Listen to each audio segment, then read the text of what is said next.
अगर मेरा channel subscribe नहीं किया तो सब्सक्राइब कर लें और साथ घंटी के आइकन को प्रेस कर दें। इस तरह हमारी जो भी नई वीडियो आएगी वो आप तक सबसे पहले पहुंचेगी। अपने कंटेंट की पोजीशन जो है वो स्पेसिफाई कर सकते हो, लाइक स्लाइडिंग ए शीट और create in a step. You can also change the opacity of a layer to make content partially transparent. क्या अगर आप ओपेसिटी चेंज करके भी लेयर्स के किसी भी ऑब्जेक्ट के वो कर सकते हो, ट्रांसपेरेंसी रेशियो को आप ऐड कर सकते हो, ठीक है ना। उसके बाद है organising Photoshop layers. Photoshop layers के अंदर किस तरह लेयर को ऑर्गेनाइज किया जाता है, जैसे मैंने आपके सामने एक पिक्चर ऐड की है कि यहाँ पे लेयर्स होती है, लेयर्स पैनल है, लेयर्स पैनल के अंदर डिफरेंट इसके नेम्स हैं, उसको हम वन बाय वन देखेंगे। उसके बाद locking and linking layer, layers को आपस में लिंक कर लेना या किसी लेयर को लॉक कर देना। इससे क्या मुराद है कि अगर हम लेयर को लॉक कर देते हैं तो उसका कंटेंट जो होता है वो लॉक हो जाता है, ना हम उसको एक जगह से दूसरी जगह मूव कर सकते हैं, ना ही उसके ऊपर कोई काम कर सकते हैं, तो वो लॉकिंग हो जाती है। लिंकिंग होता है कि दो या दो से ज्यादा लेयर्स को आपस में लिंक करके एक ग्रुप की शेप दे देना, ये लिंकिंग है। उसके बाद ग्रुपिंग लेयर्स इनटू फोल्डर्स, यानी फोल्डर के अंदर लेयर को ग्रुप कर देना, एक फोल्डर के अंदर तमाम लेयर्स को मैनेज करना। तो उसके बाद मर्ज लेयर्स, लेयर्स को मर्ज करके उसके कंटेंट्स को एक सिंगल कंटेंट के अंदर उसको कन्वर्ट कर लेना, तो ये लेयर मर्जिंग के हवाले से। तो ये था आज के जो टॉपिक जो हमने कवर करने हैं।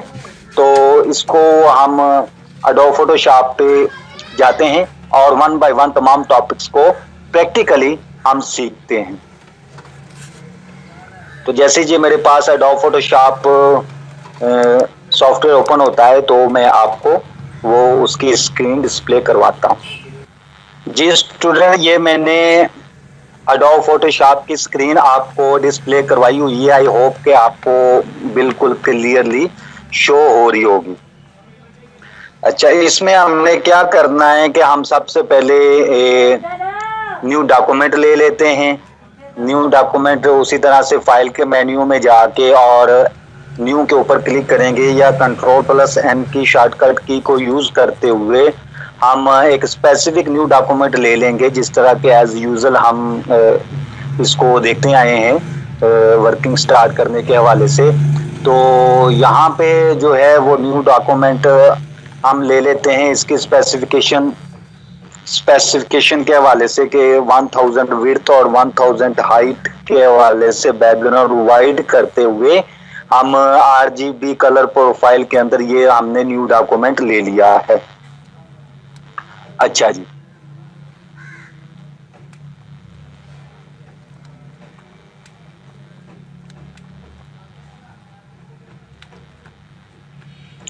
ये हमारे पास आ गया जी न्यू डॉक्यूमेंट। तो यहाँ पे हमने आज लेयर्स के मतलब पढ़ना है कि लेयर्स को किस तरह मैनेज करते हैं। जैसे ही हम न्यू डॉक्यूमेंट लेते हैं तो आप यहाँ पे लेयर पैनल के अंदर आ जाएं राइट साइड की तरफ। तो यहाँ पे आपको एक बैकग्राउंड के नाम से ये लेयर आपको नजर आ रही होगी और आप इसके साथ देखेंगे कि ये एक टैग लॉक का आइकॉन मौजूद है। इट्स मीन कि ये एक बैकग्राउंड लेयर है और कंप्लीटली लॉक्ड है, यानी लॉक्ड इस तरह कि हम इसकी पोजीशन वगैरह चेंज नहीं कर सकते, तो इसलिए ये लॉक की हुई है, इसकी पोजीशन जो चेंज नहीं कर सकते, ठीक है ना। तो ये चीज यानी जब हम न्यू डॉक्यूमेंट लेते हैं तो उसी वक्त एक नई लेयर जो है वो यहाँ पे क्रिएट हो जाती है, ठीक है ना। अच्छा, तो ये हमारा है लेयर्स पैनल। इसको वन बाय वन हम देखेंगे। तो अगर ये लेयर्स पैनल डिस्प्ले ना हो रहा हो तो ये जैसे हमने पहले पढ़ा है कि हम इसको किस तरह से डिस्प्ले करवा सकते हैं। तो इसी तरह से कि जैसे हम विंडो के मेन्यू में जाके तो यहाँ पे तमाम पैनल्स और पैलेट्स भी इनको कहते हैं, पैलेट्स और पैनल्स शो हो रहे होंगे। यहाँ पे ये F7 की शॉर्टकट की के साथ आप देखेंगे लेयर्स का पैनल मौजूद है। इस पे आप क्लिक कर देंगे, अगर चेक्ड मार्क है तो it's mean it is displayed on the screen.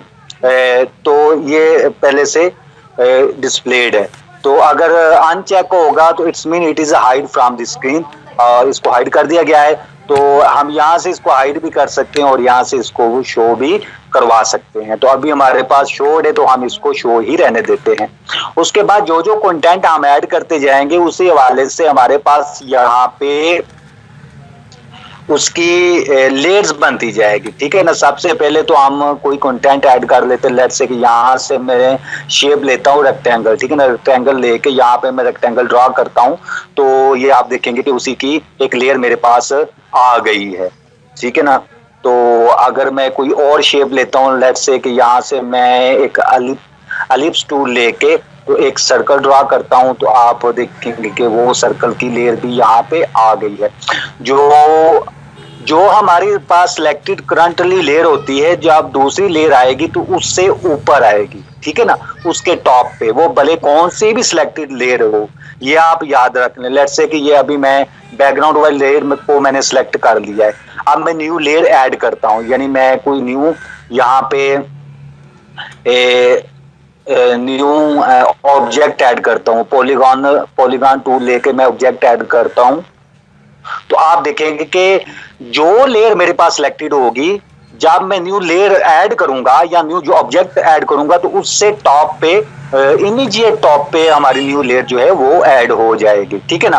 तो ये आपको भी मद्देनजर रखना होता है। बाज़ कई स्टूडेंट बहुत ज्यादा गलती इसी वजह से कर रहे होते हैं कि वो कोई लेयर बॉटम पे उन्होंने सेलेक्ट की होती है और नई लेयर उसके ऊपर आ जाती है, फिर वो कहते हैं कि वो टॉप पे नहीं चीज आ रही, तो उसको टॉप पे ले जाना होता है, ठीक है। तो अब ये हमारे पास आ गई जी, लेयर्स आ गई। अब हम इनको ना कुछ स्टाइल दे लेते हैं। जैसे पहले तो ये कि हम इनको रीनेम कर लेते हैं, ठीक है ना। अभी तो हमारे पास ये शेप 1 2 3 के नाम से है, ठीक है ना। तो सबसे पहले तो हम करते हैं कि इनको कोई नेम दे लेते हैं। नेम कैसे हम देंगे कि सबसे पहले ये जो हमारे पास है, जो अभी मेरे पास सिलेक्टेड है शेप 3 के नेम से, इसके नेम के ऊपर मैं डबल क्लिक करता हूं तो आप देखेंगे कि यहाँ पे नेम एडिट करने के लिए मेरे पास ये इसने एक्सेस दे दी है, ठीक है ना। तो यहाँ पे मैं इसको नेम रीनेम कर देता हूँ पॉलीगॉन, ठीक हो गया।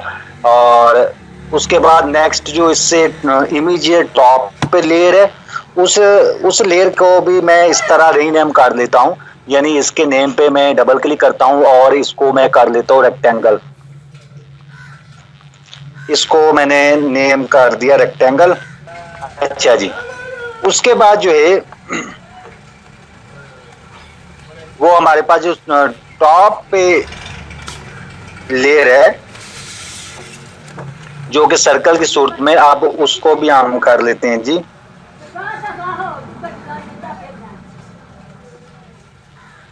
उसको भी हम रीनेम कर लेते हैं, यानी इस पे भी इसके नेम पे मैं करूंगा जी डबल क्लिक इसके नेम के ऊपर। तो यहाँ पे रीनेम करने के लिए इसने एक्सेस दे दिया, तो इसको मैं कर लेता हूँ सर्कल। इन तमाम को लेयर्स के नेम्स को मैंने रीनेम कर दिया। ये एक बड़ा जबरदस्त वे है अपनी लेयर्स को मैनेज करने के हवाले से कि हम सबसे पहले उसको उसकी प्रॉपर नेमिंग की जाए, ठीक है ना।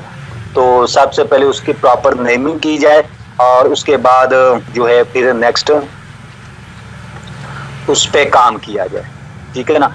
तो अभी मैंने इन तमाम लेयर्स को कर लिया रीनेम, और बाकी इनका जो ऑर्डर है वो जैसे पहले आपको ये चीजें बताई और सिखाई गई हैं कि ऑर्डर इनका वही रहेगा। जो टॉप पे लेयर होगी उसका ऑब्जेक्ट भी फ्रंट पे होगा, जो बैक पे लेयर होगी उसका ऑब्जेक्ट भी ऐसे ही बैक पे होगा, ठीक है ना। अब हम इनको जरा कर लेते हैं, इनको स्टाइल दे लेते हैं, ठीक है ना। जैसे ये सर्कल वाली लेयर मैंने सेलेक्ट की, ऊपर स्टाइल पे आगे कोई स्टाइल दे दिया, ये मैंने स्टाइल दे दिया। और उसके बाद दूसरी लेयर आ जाए ये रेक्टेंगल वाली, और इसको भी कोई स्टाइल दे देते हैं, यानी इसका कलर वगैरह सारा कुछ ये स्टाइल दे दिया। और उसके बाद तीसरी लेयर आ गई पॉलीगॉन वाली, इसको भी हम कोई ना कोई स्टाइल यहाँ से दे देते हैं। तो ये तीनों को मैं स्टाइल मैंने दे दिया। अच्छा, एक और चीज याद रखें कि जब इनको स्टाइल देते हैं तो उसको हम अफेक्ट भी कहते हैं। तो जब कोई इफेक्ट इंप्लीमेंट करते हैं तो आप देखेंगे कि उस लेयर के साथ FX आ रहा है आइकॉन ना, FX, इट्स मीन के कोई ना कोई इफेक्ट इसके ऊपर इंप्लीमेंटेड है, ठीक है ना। तमाम लेयर्स के ऊपर आप देख लें कि अब FX आ गया है, इट्स मीन कि इसके ऊपर कोई ना कोई इफेक्ट इंप्लीमेंट है, ठीक है ना। अब अगर इसके इफेक्ट को देखना हो तो नीचे भी हम देख सकते हैं, उस लेयर को सिलेक्ट करके नीचे आ जाएं तो यहाँ पे ये FX वाला जो आइकॉन, इस पर क्लिक करेंगे तो ये हमारे पास एक ये इस तरह से ओपन हो जाएगी, एक लिस्ट ओपन हो जाएगी, ठीक है ना। तो उसमें आप देखेंगे कि कौन कौन से इफेक्ट इंप्लीमेंट है, स्ट्रोक है, ग्रेडियंट कलर है, ये वाला है, ठीक है ना। और यहाँ से भी हम देख सकते हैं ये इसके लेयर के साथ इफेक्ट्स, इसको हम ये कोलैप्स हुआ है, अगर इसको हम एक्सपेंड कर लें तो ये यहाँ पे भी शो हो रहा है कि इसके ऊपर कौन कौन से इफेक्ट्स इंप्लीमेंट है, ठीक है ना। इसी तरह से हर लेयर के हवाले से हम देख सकते हैं, ठीक है ना। अगर हम इनके ऑर्डर को देख लें, ठीक है ना, ये सबसे पहले जिस लेयर को मैं सिलेक्ट करूंगा उसी लेयर का कंटेंट मैं मूव कर सकूंगा, उस पर काम कर सकूंगा, ठीक है ना। तो अभी मैं मूव टूल लेता हूं, तो अभी मेरे पास पॉलीगोनल जो है वो सिलेक्टेड है, तो इसको मैं जरा मूव करता हूं दूसरे के ऊपर, तो आप देखेंगे कि ये सर्कल के बैक पे है, ठीक है ना। इस तरह से ऊपर रेक्टेंगल में इनके ऊपर लेके आता हूं तो आप देखेंगे कि ये जो रेक्टेंगल है, रेक्टेंगल सर्कल के बैक पे है, और जो पॉलीगॉन है ये इन तमाम के बैक पे है। क्यों कि ये जिस तरह लेयर्स के ऑर्डर्स हैं उसी तरह से इनके ऑब्जेक्ट्स के ऑर्डर्स भी मेंटेन किए हुए हैं। लेट्स से कि अगर ये सर्कल लेयर में उठा के नीचे ले आता हूँ, मैं ड्रैग करता हूँ माउस के जरिए, इसको पकड़ता हूँ, ड्रैग करके नीचे ले आता हूँ, ठीक है ना। ये मैं नीचे ले आया तो आप देखेंगे कि ये सर्कल जो है अब तमाम के बैक पे चला गया है। क्यों? क्योंकि इसके लेयर जो है वो बॉटम पे आ गई है। तो ये इस तरह से हम लेयर्स को ऊपर नीचे करके ऑब्जेक्ट मेंटेन करते हैं, ठीक हो गया। हमने पढ़ा कि लेयर्स किस तरह बनती हैं और उसके साथ साथ जो है वो किस तरह से हम उस पे उनको मैनेज करते हैं, उनको ऑर्डर डिफाइन करते हैं और उनके ऊपर इफेक्ट्स जो होते हैं वो किस तरह से आते हैं। उसके बाद इनको मैं जरा अलग-अलग कर दूं इन ऑब्जेक्ट्स को, ठीक है, ये मैंने इनको सेपरेट कर दिया। अब क्या है कि आप देखेंगे कि यहाँ पे हर लेयर के साथ एक आई का आइकन बना हुआ है, ठीक है ना। इट्स मीन कि अगर ये मेरे पास अगर आई का आइकन जो है वो एक्टिव है तो it's mean this layer is visible here, ठीक है ना। तो अगर इसके ऊपर मैं क्लिक कर दूं तो इसको डीएक्टिवेट कर दूंगा तो इट्स ये जो है वो इनविजिबल बन जाएगी। जैसे इनविजिबल बन जाएगी इसका जो कंटेंट होगा वो ड्राइंग विंडो से गायब हो जाएगा, हाइड हो जाएगा, ठीक है ना। अब वो जो मैंने जिस लेयर को इनविजिबल कर दिया, मैंने जिस लेयर को इनविजिबल कर दिया, अब उसका कंटेंट हो गया हाइड, ठीक हो गया। अब ना वो एक्सपोर्टिंग के अंदर आएगा और ना ही प्रिंटिंग के अंदर आएगा, ठीक है ना। अब ये आपके लिए भी एक बड़ा जबरदस्त मतलब इसका एज है कि अगर वो आप ले रखना चाहते हो for to use later on, ठीक है ना, तो आप उसको क्या करते हो, इसको हाइड करके अपनी PSD फाइल को सेव करवा लो, तो इससे भी ये आपको यानी फायदा होगा कि आपका जो इंफॉर्मेशन होगी या मेन कंटेंट कोई होगा वो आपका डिलीट नहीं होगा और आप उसको इजीली अपने पास रख भी सकते हो, ठीक है ना। अगर इसी के ऊपर मैं दोबारा से क्लिक कर दूं तो वो विजिबल लेयर हो जाएगी, जैसे विजिबल होगी उसका कंटेंट भी डिस्प्ले हो जाएगा, ठीक हो गया। तो इस तरह से हम विजिबल भी कर सकते हैं, इनविजिबल भी कर सकते हैं। अच्छा, अभी आप देख रहे हो कि जिस लेयर को मैं सिलेक्ट करता हूं सिर्फ वही लेयर जो है वो हमारे पास उसी पे काम हो सकता है, उसी को मूव कर सकते हैं। मूव करना भी एक एक्शन है, ठीक है ना, मूव करना भी एक काम है। जैसे ये अब रेक्टेंगल वाली लेयर मैंने सिलेक्ट की हुई है तो इसी का मैं ये मूव कर सकता हूँ, ठीक है ना, इसी का। अब अगर पॉलीगॉन वाली तो इसी का ही ऑब्जेक्ट मैं मूव कर सकता हूँ। अगर सिमिल्टेनियसली मैं तमाम और दो या दो से जायद यानी एक से जायद लेयर्स को इनके कंटेंट को मैनेज करना चाहूँ यानी मूव करना चाहूँ या और कोई एक्शन परफॉर्म करना चाहूँ तो मैं क्या कर सकता हूँ, मैं ये कर सकता हूँ कि इनकी लेयर्स की ग्रुपिंग कर ली जाए, इन लेयर्स की ग्रुपिंग कर ली जाए, लिंकिंग कर लिया जाए।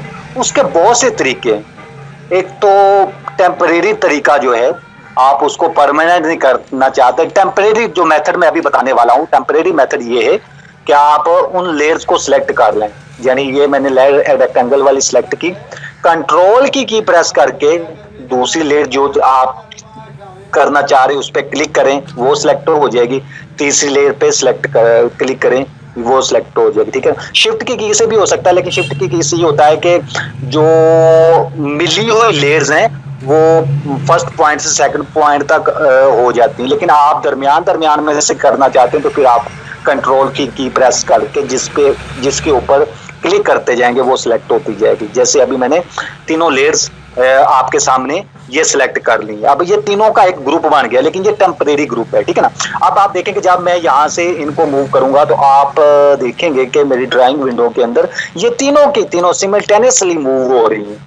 अब तीनों के ऊपर मैं कोई भी एक्शन जो है वो परफॉर्म कर सकता हूँ। ठीक है ना, ये देखें, ये तीनों को मैं सिमिल्टेनियसली मूव कर रहा हूँ, इसलिए तीनों मूव हो रही हैं क्योंकि ये तीनों के लेयर जो हैं वो मैंने सेलेक्ट की हुई है। ठीक है, तो ये हो गया इनकी टेम्परेरीली ग्रुपिंग। ठीक है ना, अगर मैं किसी लेयर पे सिलेक्ट कर दूंगा तो ये इनकी सिलेक्शन तमाम की खत्म हो जाएगी, सिर्फ उसी लेयर की सिलेक्शन रह जाएगी, जैसे अभी मैंने पॉलीगॉन लेयर्स के हवाले से किया हुआ है।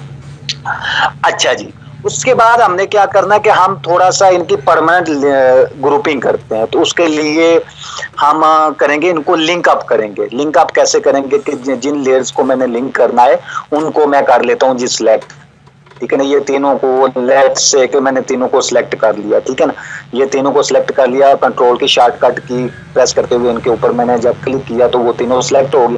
आप नीचे आ जाए, नीचे ये आप देखेंगे कि यहाँ पे लिंक लेयर्स की ऑप्शन मौजूद है, जहाँ पे मैं अभी पॉइंट आउट कर रहा हूँ। ठीक है ना, तो अगर आप इस पे क्लिक कर देंगे तो ये तीनों लेयर्स यहाँ पे वही सिंबल लिंकिंग का आप देखेंगे कि ये फंक्शन के सिंबल के साथ, इफेक्ट के सिंबल के साथ आ गया है। इट्स मीन कि ये तीनों लेयर्स आपस में लिंक अप हो गई है, ग्रुप हो गई है। ठीक है ना, अगर मैं इनकी सिलेक्शन खत्म करूं, जैसे ये अभी मैंने क्लिक करके इनकी तमाम की सिलेक्शन खत्म कर दी है, तो ये आपस में लिंक अप है। तो इसका कैसे पता चलेगा कि अगर मैं आके यहाँ पे इनको मैं ये आप देखें कि मूव कर रहा हूँ, तो इट्स मीन कि ये तीनों के तीनों आपस में लिंक अप है और इनकी ग्रुपिंग बन गई है। ठीक हो गया, तो ये हो गया इनको लिंक अप करना। तो लिंक अप मकसद यही है कि इनकी ग्रुपिंग कर ली जाए और इनको सिमिल्टेनियसली जो भी काम किया जाए इन्हीं के ऊपर कर दिया जाए। ठीक है ना, अगर इनकी ग्रुपिंग मैंने रिमूव करनी हो तो उसी तरह से इन तमाम को सिलेक्ट करके तो यहाँ पे इस सिंबल पे नीचे आके क्लिक करूंगा तो इनकी ग्रुपिंग अब खत्म होगी। अब ये सेपरेट हो गई है सारी की सारी। जैसे ये अभी मैं इसको मूव कर रहा हूँ तो जिस लेयर को मैंने सेलेक्ट किया हुआ है उसका ही कंटेंट या ऑब्जेक्ट में मूव कर रहा हूँ। अच्छा, नेक्स्ट है हमारे पास कि आपने लेयर्स के कंटेंट को अपने इस ड्राइंग एरिया के अंदर अलाइन करना। अलाइनमेंट कैसे की जाती है? लेट्स से कि अभी जो मेरे पास पॉलीगॉन ये वाली लेयर मेरे पास सिलेक्टेड है और मैं इसका जो कंटेंट है उसको करना चाहता हूँ अलाइन, यानी मैं करना चाहता हूँ कि मेरा ये जो वाइट एरिया ना बैकग्राउंड, इसी के अकॉर्डिंगली ये मेरा बिल्कुल सेंटर में आ जाए। तो मैं क्या करूंगा, सबसे पहले मैं करूंगा कंट्रोल ए प्रेस कर दिया। कंट्रोल ए प्रेस करने के बाद आप इस चीज को मेक श्योर कीजिए कि जिस पे आप जिसको अलाइन करना चाहते हैं उस ऑब्जेक्ट की लेयर आपके पास सिलेक्ट होनी चाहिए। ठीक है ना, अभी मैंने पॉलीगॉन को करना है तो उसकी जो है मेरे पास लेयर सिलेक्टेड है। कंट्रोल ए करके मैंने तमाम के तमाम एरिया को सिलेक्ट कर लिया। अब मुझे क्या करना है कि अगर मूव टूल आपके पास सिलेक्टेड है तो दैट इज गुड, अगर नहीं सिलेक्टेड तो आपको मूव टूल सिलेक्ट करना पड़ेगा। ठीक है ना, मूव टूल सेलेक्ट करने के बाद आप ऑप्शन बार के अंदर आ जाए तो ये सारी की सारी आपके पास ये इसने अलाइनमेंट दी हुई। सबसे पहले हम देख लें कि सबसे पहली जो है वो टॉप पे है, टॉप। ठीक है ना, अगली वो अलाइनमेंट है वर्टिकल सेंटर। ये तीनों वर्टिकल ही हैं और ये नेक्स्ट तीनों जो हैं ये हॉरिजॉन्टल हैं। ठीक है ना, तो ये हो गया vertical top, vertical centre, vertical bottom. Next जो है वो है horizontal left, horizontal centre, horizontal right. ठीक हो गया। तो ये इस तरह से आप इसको अलाइन कर सकते हैं, ठीक है। तो जैसे अभी इसको मैं इस अपने एरिया के बिल्कुल सेंटर में लाना चाहता हूँ, तो उसके लिए मुझे vertical centre and horizontal centre करना पड़ेगा। तो ये अब एग्जैक्टली मेरा ये पॉलीगॉन शेप जो है वो इसके सेंटर में आ गई है मेरे ड्राइंग एरिया के अंदर, ठीक है ना। इसी तरह हम दूसरे को कर लेते हैं, ये सर्कल है, सर्कल को भी मैं सेंटर कर लेता हूँ, ये वर्टिकल सेंटर हॉरिजॉन्टल सेंटर। इसी तरह से मैं इस रेक्टेंगल को कर लेता हूँ, और ये वर्टिकल सेंटर एंड ये हॉरिजॉन्टल सेंटर। तो अब ये तीनों जो है वो मेरे सेंटर में आ गई हैं। ठीक हो गया। अब ये तो हो गया। अभी मैं कंट्रोल डी प्रेस करके अपनी सिलेक्शन जो है वो खत्म करता हूं। अच्छा जी, इसके बाद मुझे क्या करना है, इसके बाद मुझे ये करना है कि मैं एक स्पेसिफिक एरिया पे इन तीनों को अलाइन करना चाहता हूँ। लेट्स से कि मैं अभी यहाँ से ये मार्की रेक्टेंगल मार्की टूल में ले लेता हूँ, और लेके ये मैंने एक स्पेसिफिक एरिया पहले स्पेसिफिक कर लेते हैं अपने गाइडलाइन से, ठीक है ना। ये गाइडलाइंस की मदद से भी आप स्पेसिफाई कर सकते हैं कि ये मेरा एरिया स्पेसिफिक एरिया है यहाँ तक, इन दो गाइडलाइंस के अंदर। और यहाँ पे मैं इस एरिया के अंदर मैं अपने इस कंटेंट्स को मैनेज करना चाहता हूँ। तो उसके लिए मैं क्या करूंगा, मैंने मार्की टूल लिया, मार्की टूल लेके यहाँ पे इतनी मैं कर लेता हूँ जी सिलेक्शन, इतनी मैंने सिलेक्शन कर ली, ठीक है ना। तो अब इस सिलेक्शन के हवाले से मैंने करना है इसको जी अलाइन, अपनी ये ऑब्जेक्ट्स को अलाइन करना। तो उसके लिए मैं मूव टूल ले लेता हूँ। तो सबसे पहले रेक्टेंगल, अच्छा रेक्टेंगल को मैं करना चाहता हूँ वर्टिकली टॉप और हॉरिजॉन्टल सेंटर, ठीक है ना, वर्टिकल टॉप हॉरिजॉन्टल सेंटर। तो ये मैं करता हूँ वर्टिकल टॉप, ठीक है ना, और इस सिलेक्शन के हवाले से हॉरिजॉन्टल सेंटर, उस सिलेक्शन के हवाले से हो रहा है, ठीक है ना, वर्टिकल टॉप और हॉरिजॉन्टल सेंटर। अब जितनी मैंने सिलेक्शन की उसी सिलेक्शन के हवाले से ये होगा। अब दूसरा पॉलीगॉन है, इसको मैं करता हूं कि vertical centre and horizontal centre, ठीक है ना। ये वर्टिकल सेंटर में मैंने किया, हॉरिजॉन्टल सेंटर किया, तो एग्जैक्टली जहां पे मैं चाहता हूं वहां पे आ गए। अब ये जो दूसरा मेरे पास सर्कल को करता हूं कि वर्टिकल बॉटम और हॉरिजॉन्टल सेंटर, ठीक है ना। तो ये तीनों अलाइनमेंट आप देखेंगे एग्जैक्टली मैंने किस तरह इनको मैनेज किया हुआ है, ठीक है ना। एक स्पेसिफिक एरिया के अंदर मैंने इसको किया हुआ है, ठीक है। तो इस तरह से आप अपनी लेयर्स को, अपने लेयर्स के ऑब्जेक्ट्स को भी स्पेसिफिकली अलाइन कर सकते हो। ये हो गया जी। उसके बाद क्या है जी, एक हो गया लिंकिंग भी हो गया। दूसरा है कि लॉकिंग, किसी लेयर को लॉक कर देना। जैसे अभी ये मेरे पास सर्कल है ना, तो सर्कल को मैं यहाँ से मूव कर रहा हूँ आगे पीछे, ठीक है ना। लेकिन मैं इसको लॉक करना चाहता हूँ कि ये इसकी पोजीशन भी फिक्स रहे और इसके ऊपर मैं कोई किसी किस्म का काम भी ना कर सकूं। तो सबसे पहले इस लेयर को मैं सिलेक्ट करूंगा जो कि मेरे पास ऑलरेडी सिलेक्टेड है। ऊपर आ जाऊं तो ये लॉक पैड का एक ऑप्शन है, इस पे मैंने क्लिक किया तो ये होगी लॉक। अब ये इसको मैं मूव नहीं कर सकता और ना ही इसके ऊपर मैं कोई एडिटिंग कर सकता हूं, ठीक है ना। तो ये हो गया लॉक, ठीक है ना। अगर अनलॉक करना हो तो इस तरह से इसको सिलेक्ट करके तो ऊपर इसी लॉक वाले आइकॉन के ऊपर हम क्लिक करेंगे तो ये अनलॉक हो गया। अब ये आगे पीछे मूव कर सकता है, ठीक है। तो इस तरह आप अपनी लेयर्स को लॉक भी कर सकते हो।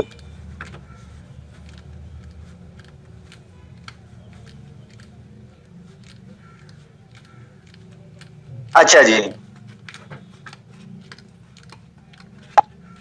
उसके बाद क्या करना मैंने कि ये हो गया locking, unlocking, visible, invisible, linking, और उसके बाद हमने करना है जी अब काम के ग्रुपिंग करना है। ग्रुपिंग यानी मैं और लेयर भी बना लेता हूँ। यहाँ पे हम एक ले लेते हैं लेयर और किसी शेप की, यानी ये मैं ले लेता हूँ सर्कल, एक और ले लेता हूँ। ये मैंने सर्कल ड्रा कर लिया, इसका मैं स्टाइल कुछ और ले लेता हूँ, ये स्टाइल ले लिया। अब मैं एक और एलिप्स ले लेता हूँ कोई, ये एलिप्स मैंने ड्रा कर ली, ठीक है ना। इसका भी मैं कुछ इस तरह से। अब मैं चाहता हूँ कि सेम प्रॉपर्टीज वाली लेयर जो हैं, कंटेंट्स जो है, इनको मैं किसी एक फोल्डर ग्रुप के अंदर कर लूं ताकि मेरे लिए मैनेज आसान हो जाए और इतने लेयर्स का जो बखेरा है वो मेरे से मैनेज हो जाए और उनको मैं इकट्ठा कर सकूं। तो उसके लिए मैं क्या करूंगा कि मैं करूंगा ये, यहाँ से मैं एक ग्रुप बना लूंगा, फोल्डर ग्रुप। तो उसके लिए नीचे आप आ जाए, नीचे आप देखेंगे कि यहाँ पे ये एक ऑप्शन मौजूद है ग्रुप की, ये क्रिएट न्यू ग्रुप, ठीक है ना। इस पे मैंने क्लिक किया तो मेरे पास एक ग्रुप बन गया ग्रुप 1 के नेम से। अगर मैं इसको रीनेम करना चाहूं तो रीनेम वैसे ही कर सकता हूं जैसे मैंने अभी लेयर्स को किया था आपके सामने। तो इसके नेम पे मैं डबल क्लिक करूंगा तो यहाँ पे मैं कर देता हूँ सर्कल ग्रुप, ठीक है ना, ये सर्कल ग्रुप।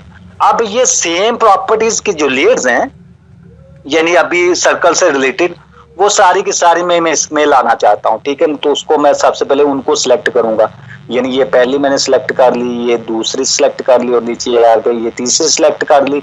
अब ये इनको मैं सिलेक्ट करके यहाँ से पकड़ के ड्रैग करते हुए इस सर्कल के अंदर छोड़ दूंगा, तो वो सारी की सारी लेयर जो है वो इस सर्कल ग्रुप वो के अंदर आ जाएंगे, ठीक है ना। यहाँ से मैं इसको, ये अभी एक्सपेंडेड है तो उसको कोलैप्स भी कर सकता हूँ इस तरह से। तो इस तरह से आपका जो काफी ज्यादा बिखरी हुई चीजें वो आपकी मैनेज हो जाएंगी, ठीक है ना।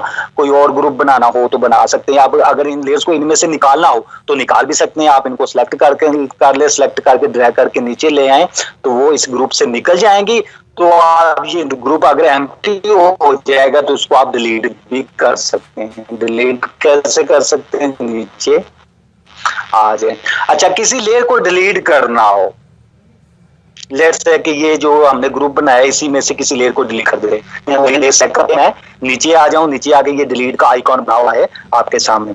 इस पे जैसे मैं क्लिक करूंगा तो आप देखेंगे कि वो मेरी स्पेसिफिकली लेयर जो है वो डिलीट हो जाएगी। यानी यहाँ पे एडोब फोटोशॉप CS5 का एक डायलॉग आ जाएगा, वो पूछ रहा है कि आप शेप 1 वाली जो लेयर है उसको डिलीट करना चाहते हैं। यस, ये मैंने यस किया और वो डिलीट होगी, ठीक है ना। इस तरह से लेयर आप डिलीट भी कर सकते हैं, ठीक है ना।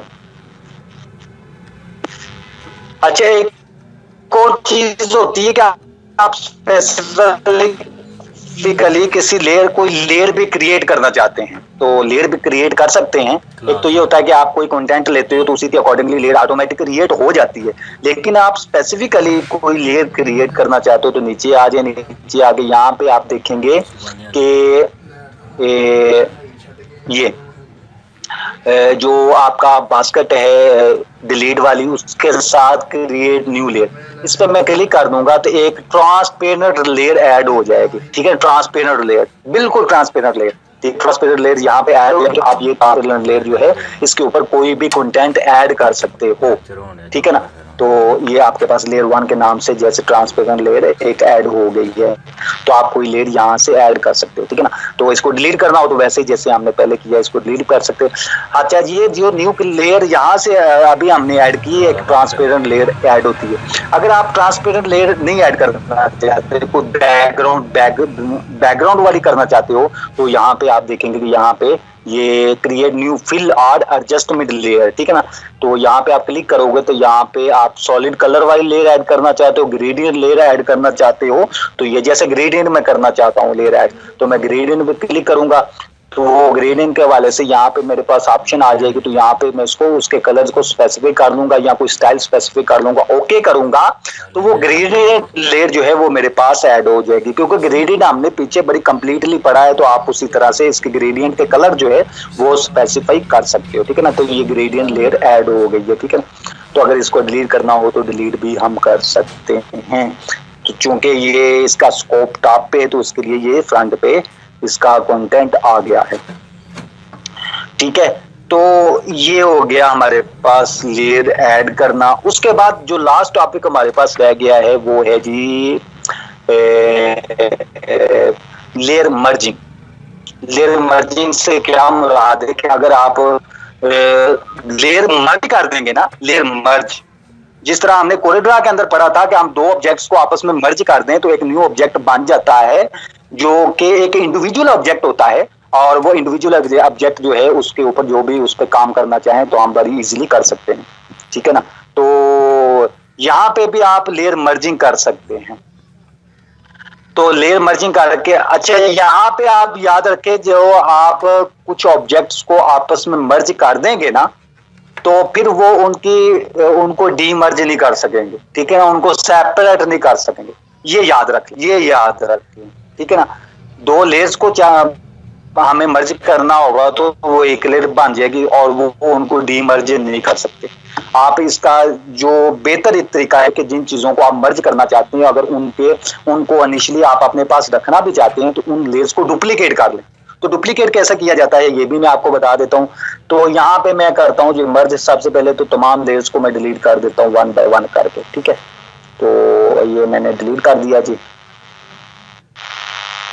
ये भी डिलीट कर दिया, ग्रुप भी डिलीट कर दिया, और ये ग्रेडियंट वाली लेयर भी मैंने डिलीट कर दी, ठीक है। ये होगी डिलीट। अब मैं एक ड्रा करता हूँ, यहाँ से एलिप्स टूल लेता हूँ और एक यहाँ पे एक एलिप्स ड्रा करता हूँ, ठीक है ना। ये हो गई। अब मैं सर्कल ड्रा करता हूँ एग्जैक्टली, ये मैंने सर्कल ड्रा कर दिया है, ठीक है ना। अब इधर भी एक सर्कल ड्रा करना दूसरी साइड पे, ठीक है ना। पहले तो ये करते हैं कि वो एक ही जगह पे ड्रा हो गया पहले, इसको मैं करता हूँ डिलीट करने के बाद दोबारा से मैं इसको लेता हूँ जी, ये, और उसके बाद न्यू लेयर लेता हूँ, यहाँ से एक ट्रांसपेरेंट लेयर, ये मैंने न्यू लेयर ले ली है, और यहाँ पे ये सर्कल मैंने ड्रा कर दिया है ये, ठीक है ना। अब ये सर्कल ड्रा हो गया, ये सर्कल मैं दूसरी साइड पे भी लाना चाहता हूँ, तो इसको मैं इस लेयर को डुप्लीकेट कर दूंगा, यानी ये जो लास्ट सर्कल वाली लेयर मैंने ड्रा की है इसको करता हूँ डुप्लीकेट। कैसे? इस लेयर पे मैं करूंगा राइट क्लिक, ये जैसे ही राइट क्लिक मैंने इस लेयर पे किया तो मेरे पास इस लेयर्स के हवाले से बहुत सारी प्रॉपर्टीज और ऑप्शन सामने आ गई। यहाँ पे आप देखेंगे डुप्लीकेट लेयर, ये डुप्लीकेट लेयर की ऑप्शन मौजूद है।